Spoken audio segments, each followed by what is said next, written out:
أعوذ بالله من الشيطان الرجيم. بسم الله الرحمن الرحيم. فإن طلقها فلا تحل له من بعد حتى تنكح زوجا غيره فإن طلقها فلا جناح عليهما أن يتراجعا إن ظنا أن يقيما حدود الله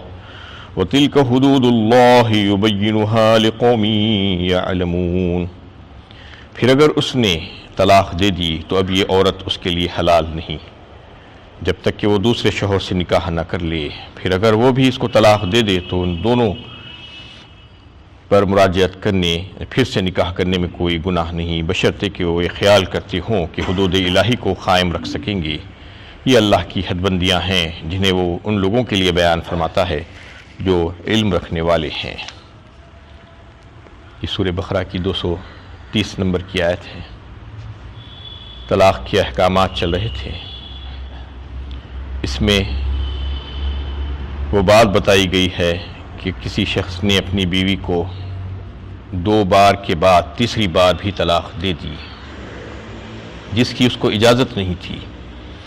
جو سخت ترین گناہ ہے۔ الطلاق مرتان فرمایا گیا تھا، طلاق تو 2 ہی مرتبہ ہے، زیادہ سے زیادہ میکزیمم لمٹ جو بتائی گئی تھی وہ 2 مرتبہ۔ اگر وہ 2 مرتبہ کو بھی اس سے زیادہ کر لیا، یعنی جو حدود تھے اس کو پھلانگا ہے، اور جو اللہ تعالیٰ نے اس کے ساتھ جو شریعت میں رعایتیں رکھی تھی، جو آسانیاں جو سہولتیں اس کو دی گئی تھی اس کے فائدے کی خاطر،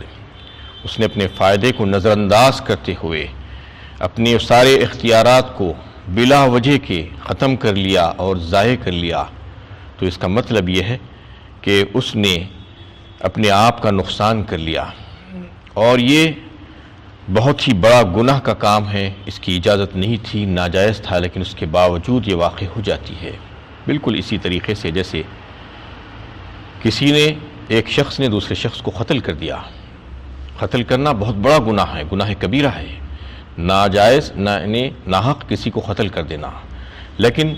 کسی نے مارا ہے تو ظاہر بات ہے وہ قتل ہو ہی گیا، مر گیا ہے انسان، اب واپس تو نہیں آئے گا، کوئی یہ نہیں کہہ سکتا کہ یہ زندہ ہے۔ ہاں، جس نے مارا ہے اس کو اس کی سزا بھگتنی پڑے گی، وہ قاتل کو۔ بالکل اسی طریقے سے جس شخص نے اپنی بیوی کو 3 طلاقیں دی ہیں جبکہ اس کو اجازت نہیں تھی، بڑا گناہ ہے، اس کے باوجود اس نے یہ کام کر لیا ہے، تو پھر اس کو اس کی سزا بھگتنی پڑے گی، اور اس کی سزا یہ ہے کہ اب وہ بیوی سے پھر کبھی بھی رجعت نہیں کر سکتا، اس کی بیوی اس کے لیے حلال نہیں ہے۔ اب وہ دوبارہ نکاح کر کے بھی اپنی بیوی کو اپنے نکاح میں نہیں لا سکتا، کیونکہ اس نے شریعت کے ساتھ کھلواڑ کیا ہے، شریعت کا مذاق بنایا ہے اس نے،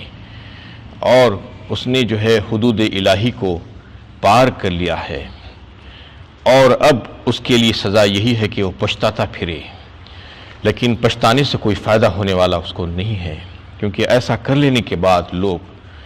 در در بھٹکتے پھرتے ہیں، سوالات کرتے ہیں، فتویٰ لینے کی کوشش کرتے ہیں کہ میں نے ایسا نہیں کہا تھا، میں نے ویسا نہیں کہا تھا، میں فلاں کہا تھا، فلاں کہا تھا، میں غصے میں کہا تھا، میں جہالت میں کہا تھا۔ چاہے آپ غصے میں کہے ہو، چاہے جہالت میں کہے ہو، وہ لفظ آپ نے کہہ دیا ہے، اور اسی لیے تو جو ہے جہالت نہیں کرنے کے لیے کہا گیا تھا، اسی لیے تو کہا گیا تھا کہ غصے میں مت آؤ، صبر و تحمل کا مظاہرہ کرو، تم کو جو اختیارات دیے گئے تھے وہ اختیارات کا صحیح استعمال کرو۔ مرد ہونے کے ناطے تم کو یہ اختیار دیا گیا تھا کہ تم طلاق کا صحیح استعمال کرو گے، لیکن تم نے جذبات میں آ کر غلط اس کا جو ہے اختیار کا استعمال کیا۔ اب بھگتنے کی کوشش کرو، کیونکہ تم کو مفت میں مل گئی تھی بیوی، اس لیے تم نے اس کی قدر نہیں کی، اس کو ایسے ہی گنوا دیا، بات بات پر مذاق میں طلاق کہہ دیا، یا یہ کہہ دیا وہ کہہ دیا، ایسے سمجھ رہے تھے کہ تمہاری بیوی کہیں نہیں جائے گی، اب تمہاری بیوی تمہارے ہاتھوں سے چھوٹ گئی ہے۔ اب سن لو رسول اللہ صلی اللہ علیہ وسلم کا فیصلہ کہ کتنے غضبناک ہوئے تھے وہ۔ آپ صلی اللہ علیہ وسلم کے سامنے اس قسم کے جب واقعات پیش کیے گئے تو آپ صلی اللہ علیہ وسلم غصے سے اٹھ کر کھڑے ہو گئے، لیکن اس طلاق کو انہوں نے نافذ فرمایا۔ کہ کتب حدیث میں جو ہے اس قسم کے بہت سے واقعات درج ہے، اور بعض حضرات نے جیسا کہ سرفراز صاحب مولانا ابو زاہد سرفراز صاحب ہیں، انہوں نے اپنی ایک کتاب میں جو ہے اس کو جمع کیا ہے، ایسے واقعات کو، ایسے احادیث کو۔ اس طریقے سے اللہ کے نبی صلی اللہ علیہ وسلم نے ایسے واقعات جب پیش آئے تو ان طلاقوں کو نافذ فرمایا۔ حضرت ابویمر کی جو ہے ایک واقعہ پیش آیا تھا ایک آپ صلی اللہ علیہ وسلم کے دور میں کہ 3 طلاقیں انہوں نے بیک وقت دے دی تھی اپنی بیوی کو، تو آپ صلی اللہ علیہ وسلم سخت ناراض ہوئے لیکن اس کو نافذ فرمایا۔ اسی طریقے سے جو ہے ائمہ اربعہ کا بھی جو ہے یہی قول ہے، اور انہوں نے بھی جو ہے اس بات کو اختیار کیا ہے کہ بیک وقت 3 طلاقیں اگر کوئی دے گا تو وہ طلاقیں نافذ ہو جائے گی۔ اور کئی ایک جو ہے سلف و صالحین کے بھی جو ہے اقوال اس سلسلے میں ملتے ہیں۔ اور ایک حدیث میں جس سے حضرت عائشہ رضی اللہ تعالی عنہا روایت کرتی ہیں، اس آیت کے ذیل میں یہ بات آتی ہے کہ انہوں نے آپ صلی اللہ علیہ وسلم سے دریافت کیا کہ کسی شخص نے اپنی بیوی کو طلاق دے دی، 3 طلاقیں دے دی، اس کے بعد اس عورت نے کسی اور مرد سے نکاح کر لیا اور پھر کسی وجہ سے وہ مرد نے بھی اس کو طلاق دے دی، تو کیا وہ عورت پھر سے اپنے سابقہ شوہر کے لیے حلال ہوگی؟ آپ صلی اللہ علیہ وسلم نے فرمایا نہیں، جب تک کہ اس مرد نے جس نے اس عورت سے شادی کی تھی اس سے اس طریقے سے لطف اندوز نہ ہو گیا ہو، اس سے صحبت اختیار نہ کر لی ہو جس طریقے سے پہلے شوہر نے اختیار کی تھی، اس وقت تک وہ عورت اس کے لیے حلال نہیں ہو سکتی۔ یہ طریقہ بتا دیا گیا، اور یہ انتہائی تکلیف دہ طریقہ ہے۔ اگر کوئی شریف انسان اگر سوچے اس کے بارے میں تو اس کو معلوم ہو کہ کتنی تکلیف دہ بات ہے یہ۔ یعنی اس میں اللہ تعالیٰ نے جو بات بتائی ہے کہ اگر شوہر نے 3 مرتبہ طلاق دے دی تو پھر وہ عورت اس شوہر کے لیے حلال نہ ہوگی جب تک کہ وہ عورت کسی دوسرے شوہر سے نکاح نہ کر لے اور پھر وہ اس کو طلاق نہ دے دے۔ اگر اس دوسرے شوہر نے طلاق دی یا اس کا انتقال ہو گیا تو وہ عورت اپنے سابقہ شوہر سے دوبارہ نکاح کر سکتی ہے۔ اس حکم کی مصلحت یہ ہے کہ لوگ طلاق کو کھیل بنا کر عورت کو تنگ نہ کیا کریں، بلکہ سوچ سمجھ کر طلاق کا فیصلہ کیا کریں کہ یہ حکم 3 مرتبہ یعنی 3 موقع پر دی جانے والی طلاق کا ہے۔ اس میں جو ہے بعض لوگ اس قسم کی حرکتیں بھی کرتے ہیں کہ ایک سازشی طور پر اپنی مطلقہ بیوی کو جس کو 3 طلاقیں دے چکے ہو کسی اور سے نکاح کرانے کی کوشش کرتے ہیں، اور یہ بات پہلے سے طے کر لی جاتی ہے کہ تم سے نکاح کرایا جا رہا ہے، اس کے بعد پھر سے تم اس کو طلاق دے دینا۔ اس کے تعلق سے فرمایا گیا کہ یہ اس قسم کا جو سازشی نکاح ہوگا یہ ناجائز ہے اور یہ بدکاری ہے، یہ حلال کبھی بھی نہیں ہو سکتا، اور وہ بیوی اپنے سابقہ شوہر کے لیے اس طریقے سے کبھی بھی حلال نہیں ہو سکتی۔ اور اس پر کئی ایک صحابہ کرام، حضرت علی کرم اللہ وجہہ، حضرت ابو ہریرہ رضی اللہ تعالیٰ عنہ، حضرت عبداللہ ابن مسعود رضی اللہ تعالیٰ عنہ نے جو ہے اس حدیث کو روایت کیا ہے۔ فرمایا رسول اللہ صلی اللہ علیہ وسلم نے کہ لعنت بھیجی ہے اس شخص پر جو حلالہ کرتا ہے اور حلالہ کرواتا ہے۔ اس کو جو ہے شرعی اصطلاح میں حلالہ کہا جاتا ہے، یعنی 3 بار طلاق دے دینے کے بعد وہ عورت اس کے لیے یعنی اس قابل نہیں رہتی کہ وہ اس کو لے سکے واپس رجعت میں، پھر سے دوبارہ نکاح اس سے نہیں کیا جا سکتا جب تک کہ اس عورت کا نکاح کسی دوسرے شوہر سے نہ ہو جائے اور پھر وہ اس سے صحبت نہ کر لے۔ یہ حلالہ ہے، اور یہ حلالہ کو ایک مذاق بنا کر، اس کا جو ہے ایک تماشا بنا کر اگر کوئی کرتا ہے تو اس کے تعلق سے لعنت فرمائی ہے نبی صلی اللہ علیہ وسلم نے کہ ایسا کرنے والا اور ایسا کرانے والا دونوں لعنتی ہے۔ وَإِذَا طَلَّقْتُمُ النِّسَاءَ فَبَلَغْنَ أَجَلَهُنَّ فَأَمْسِكُوهُنَّ بِمَعْرُوفٍ أَوْ سَرِّحُوهُنَّ بِمَعْرُوفٍ وَلَا تُمْسِكُوهُنَّ ضِرَارًا لِتَعْتَدُوا وَمَنْ يَفْعَلْ ذَلِكَ فَقَدْ ظَلَمَ نَفْسَهُ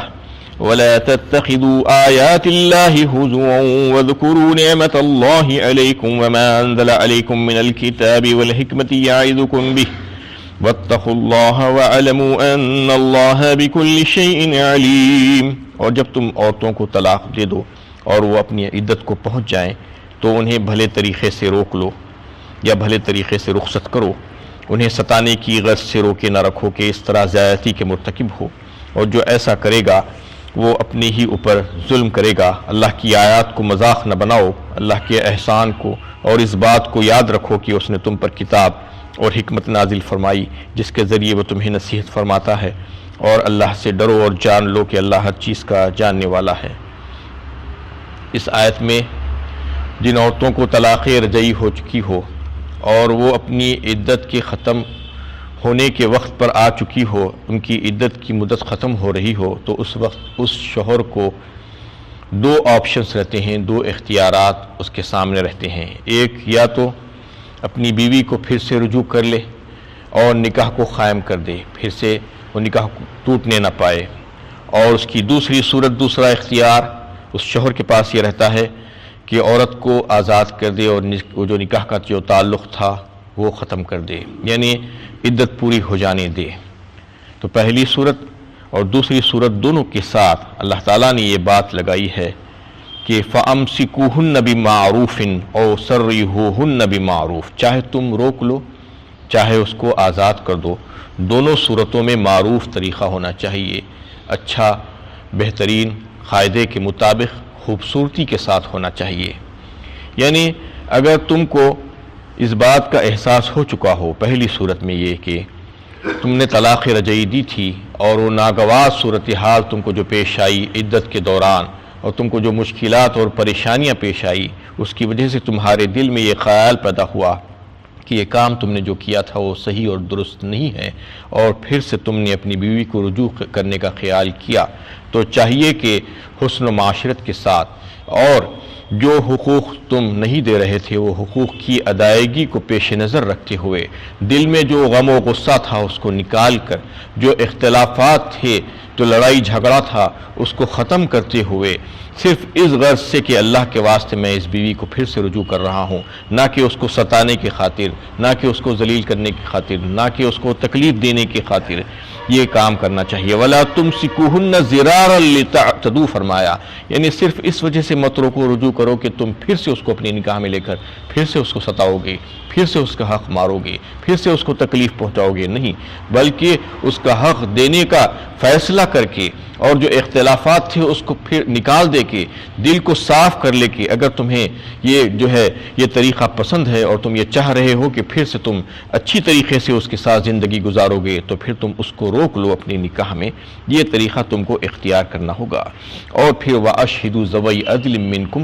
وَأَقِيمُوا الشَّهَادَةَ لِلَّهِ فرمایا سورہ طلاق 28ویں پارے میں، تم اگر رجوع کر رہے ہو اپنی بیوی کو تو پھر دو یعنی منصف گواہوں کو جو ہے تم اپنے سامنے رکھ لو اس صورت میں، اس لیے کہ ہو سکتا ہے کہ بعد میں تم یا تمہاری بیوی کوئی اور بات کہنا شروع کر دیں۔ دو گواہ اگر رہیں گے تو بے لاگ بات کہیں گے، کبھی ایسا موقع آئے گا تو ان سے جو ہے گواہی لی جا سکتی ہے، کسی کو جھوٹ بولنے کی جرت نہیں ہوگی، اس لیے دو گواہ کو رکھ لینا اس کے لیے یعنی ایک حکم بتایا گیا ہے سورہ طلاق میں، وَأَشْهِدُوا ذَوَيْ عَدْلٍ مِّنْكُمْ وَأَقِيمُوا الشَّهَادَةَ لِلَّهِ، جب ضرورت پڑے تو وہ شہادت دیں گے اور گواہی دیں گے اس سلسلے میں۔ اور دوسری صورت، دوسرا اختیار جو اللہ تعالیٰ نے مرد کو جو دیا وہ یہ کہ اگر تم کو جو ہے جو موقع ملا تھا، جو عدت کے جو دن ملے تھے تمہیں، اس میں غور و فکر تم کر سکتے تھے، اور کرنے کے باوجود بھی تم کو یہ بات جو ہے پسند نہیں آئی کہ تم اس عورت کو پھر سے رجوع کریں، اور وہ جو ہے جو اختلافات تھے، جو غم و غصہ تھا وہ جیسے کا ویسا ہی رہا، اور تمہاری جو خطا تعلق کا جو معاملہ تھا وہ بالکل ویسا ہی رہا، اس میں کسی قسم کی کوئی بہتری نہیں آئی، تو بہتر یہ ہے کہ وہ اس رشتے کو ختم ہی کر دیا جائے، کیونکہ اس میں اور مزید آگے بڑھنے کی کوشش کی جائے گی تو مزید فساد اور فتنہ برپا ہو سکتا ہے، اس وجہ سے اس کو ختم کرنا ہے۔ لیکن ختم کرنے کے سلسلے میں بھی جو ہے یہ بات واضح کی گئی کہ وہ معروف طریقے سے ہونا چاہیے، کیونکہ عام طور پر یہ ہوتا ہے کہ جب رشتے کو نبھانے کی بات آ رہی ہے، روک لینے کی بات آ رہی ہے، رجوع کرنے کی بات آ رہی ہے، تو بڑے ناز و نخرے اٹھائے جاتے ہیں، طریقہ کچھ اور ہی ہوتا ہے، بڑی جو ہے فراغ دلی کے مظاہرے بھی ہوتے ہیں، لیکن جب رشتہ ٹوٹ رہا ہے تو اس وقت گالی گلوچ، مار پیٹ اور جو کچھ بھی دیا تھا وہ واپس چھین لینے کی کوشش کی جاتی ہے۔ یہ طریقہ انتہائی غلط ہے، بتایا گیا ہے، چاہے تم روک رہے ہو چاہے چھوڑ رہے ہو، دونوں معاہدے ہیں، دونوں معاملے ہیں، نکاح کا بھی معاملہ ہی تھا، طلاق کا بھی ایک معاملہ اور معاہدہ ہی ہے، دونوں کو حسن و اخلاق کے ساتھ، حسن و معاشرت کے ساتھ ادا کرنا چاہیے۔ وَلَا يَحِلُّ لَكُمْ أَن تَأْخُذُوا مِمَّا آتَيْتُمُوهُنَّ شَيْئًا، الا ان یاتینا کہا، یعنی تمہارے لیے حلال نہیں ہے کہ تم جو کچھ بھی اس عورت کو دیے ہو اس میں سے کچھ بھی واپس لو، چاہے وہ ہبہ کیا ہو، چاہے کچھ کسی اور موقع سے دیا ہو، وہ تمام چیزیں اس کی ہے، اس کی ملکیت ہے، اس کو تم واپس لینے کی کوشش مت کرو۔ وَلِلْمُطَلَّقَاتِ مَتَاعٌ بِالْمَعْرُوفِ حَقًّا عَلَى الْمُتَّقِينَ فرمایا ایک مقام پر،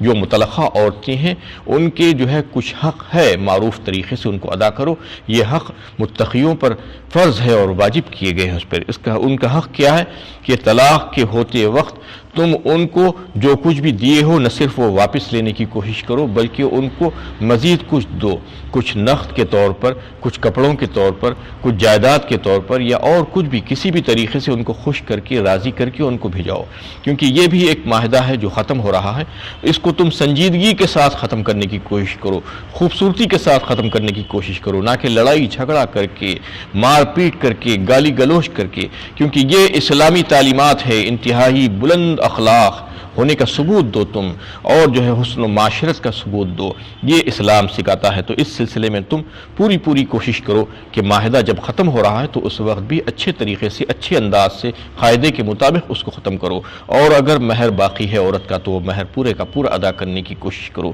اور دوران عدت اس کو اپنے گھر سے مت نکالو، اس کو گھر میں رکھو، اور اس کا پورا خرچ تم اس کو دینے کی کوشش کرو۔ یہ تمام